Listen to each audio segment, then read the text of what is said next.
There's been a significant change in hiring market conditions in the world of digital procurement and supply chain in both Europe and North America in recent months.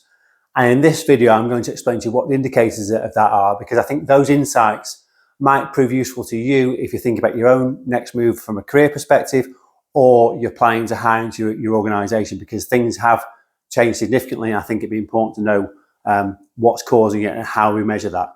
So there are 7 things I want to share with you.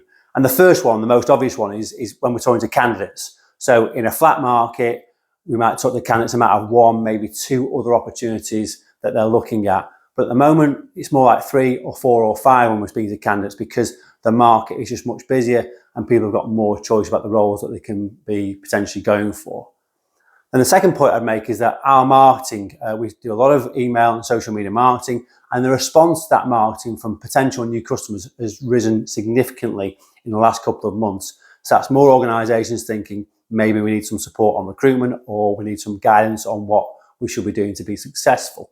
So that increase from potential new customers is certainly there, but also from our existing customers. Point 3, our existing customers, the workload has gone up significantly from those organisations, where it be more hiring, more challenging projects, less time for them to spend on trying to do it themselves because they're so busy.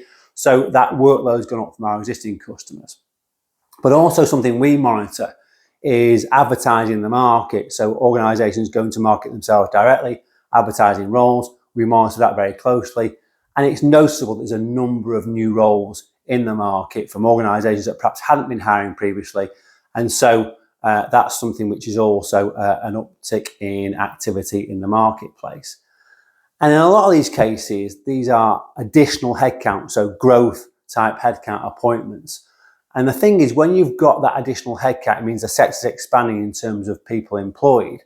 But as people fill those roles, they're leaving other roles vacant. And in a lot of cases, those roles need to be refilled by the organisations that have lost that person. So then you've got all that additional headcount on what we call replacement headcount. And that's what's giving rise to candidates having much more choice that I mentioned earlier, because there's much more roles and much more opportunity in the marketplace. So we've certainly seen that as well.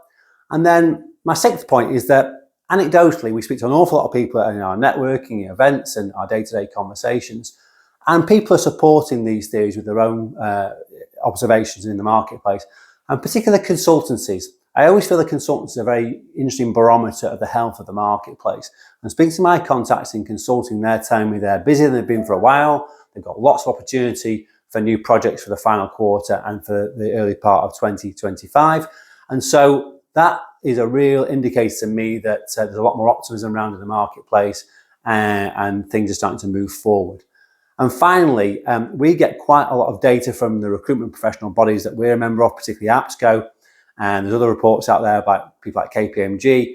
And the data there, whilst not entirely positive about the overall job market, indicates that there's definitely some progression in the tech sectors and supports a lot of the comments I've made here. So there are 7 indicators that we see. And if they're going to impact you personally with your own career, or you with your corporate hat on with your own hiring plans, then that's something we can help out with. So we'd love to hear from you. You can get me via LinkedIn, of course. My contact details are on EdburyDaley.com, although it's pretty easy, andrew@EdburyDaley.com. Or if you're at the conferences I'll be attending, come over and say hello. But I hope you found that useful, and I hope you realise that actually there's some real evidence that things are picking up, and we anticipate a really strong finish to the year in the world of hiring into our sector. Thanks a lot for watching. Appreciate it.